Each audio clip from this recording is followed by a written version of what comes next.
warahmatullahi wabarakatuh. Halo guys, perkenalkan kami dari kelompok 8 ingin memaparkan materi yang berjudul Instrumen Kebijakan Moneter, mata kuliah Kebang Sentralan dan dosen pengampu Bu Dr. Nur Kadina Novaria, Sarjana Ekonomi Magister Sains.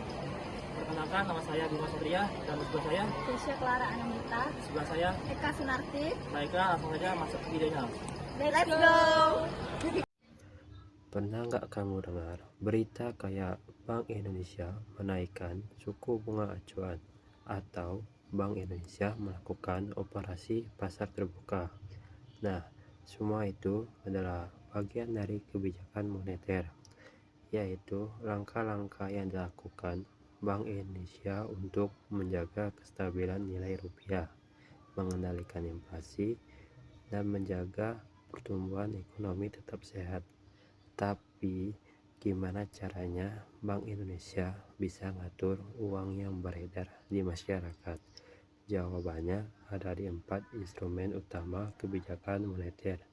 Yuk kita bahas satu persatu. 1. Operasi pasar terbuka. Operasi pasar terbuka adalah kegiatan jual beli surat berharga yang dilakukan Bank Indonesia, seperti sertifikat Bank Indonesia atau surat berharga negara. Tujuannya sederhana, mengatur jumlah uang yang beredar di masyarakat. Kalau inflasi sedang tinggi, artinya harga-harga barang naik terlalu cepat. Bank Indonesia akan menjual surat berharga kepada bank-bank umum. Dengan membeli surat itu, bank mengeluarkan uangnya ke Bank Indonesia, sehingga uang beredar di masyarakat berkurang. Daya beli turun, inflasi bisa terkendali. Sebaliknya, kalau ekonomi sedang melambat atau lesu, Bank Indonesia akan membeli surat berharga dari bank-bank.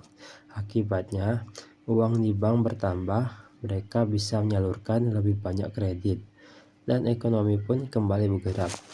Jadi, OPT ini ibaratkan keran uang, bisa dibuka atau ditutup sesuai kondisi ekonomi. Giro wajib minimum (GWM). GWM adalah cadangan uang yang wajib disimpan setiap bank di Indonesia. Misalnya dari setiap Rp1.000 uang nasabah, sebagian harus disimpan di BI dan tidak boleh dipinjamkan. Fungsinya lagi-lagi untuk mengatur jumlah uang beredar. Kalau BI menaikkan GWM, berarti bank harus menyimpan lebih banyak uang di BI. Akibatnya, dana yang bisa dipinjamkan ke masyarakat jadi lebih sedikit. Uang beredar menurun dan inflasi bisa ditekankan. Tapi kalau BI menurunkan GWM, bank punya lebih banyak uang untuk menyalurkan kredit, kegiatan ekonomi bisa lebih hidup, dan pertumbuhan semakin cepat. Singkatnya, GWM adalah rem dan gas untuk kredit perbankan. Yang ketiga, fasilitas diskonto atau discount rate. Ini adalah suku bunga pinjaman yang ditetapkan BI untuk bank-bank umum. Kadang bank butuh tambahan dana cepat, misalnya untuk menjaga likuiditas. Nah, mereka bisa meminjam ke BI dengan bunga tertentu. Kalau BI menaikkan suku bunga diskonto, artinya pinjaman ke BI jadi lebih mahal.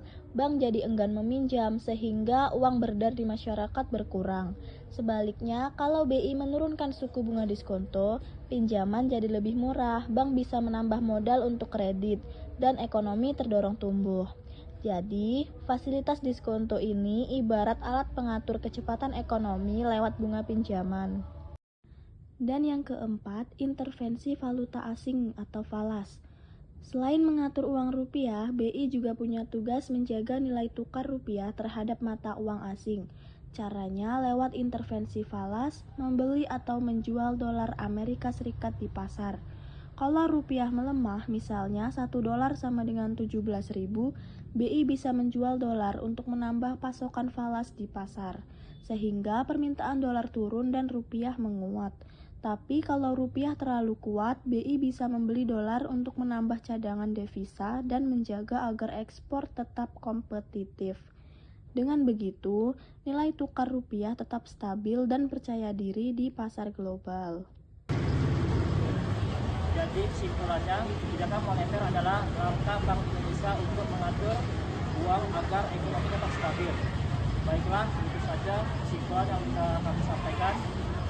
Wassalamualaikum warahmatullahi wabarakatuh.